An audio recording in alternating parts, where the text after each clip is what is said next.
দর্শক আমরা দেখছিলাম এখানে ছোট্ট ছোট্ট ষাঁড় বাচ্চা সংগ্রহ করছে হাবিবুর ভাই। হাবিবুর ভাই আসসালামু আলাইকুম, কেমন আছেন? কি অবস্থা বলেন তো আজকে? পেশা বিক্রি খুব কম। কয় পিস আছে? 8 পিস ছিল, 3টে বিক্রি হয়েছে, আর 5টা আছে এখানে, 3টে। আচ্ছা, এই যে ষাঁড় বাচ্চা শাহিওয়াল শাহিওয়াল শাহিওয়াল।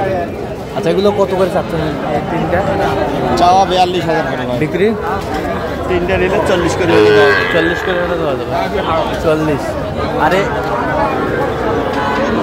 এই দুটা, ওই দুটো নিতে গেলে 90,000 দিতে হবে একদম 90।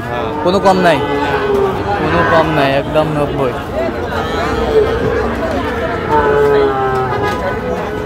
আচ্ছা, কেউ যদি নিতে চায় দিতে পারবেন? অবশ্যই দিতে পারবেন। নাম্বার বলেন। 017 হ্যাঁ 22 হ্যাঁ 86 হ্যাঁ 24 হ্যাঁ 29। আচ্ছা, নাম্বার যোগাযোগ করলে হবে? হ্যাঁ হবে, সবসময় পাবে? সব সময় হবে। আচ্ছা, ঠিক আছে। তো দর্শক শুনছিলেন, এই নাম্বার যোগাযোগ করলে আপনারা হাবিবুর ভাইকে পাবেন।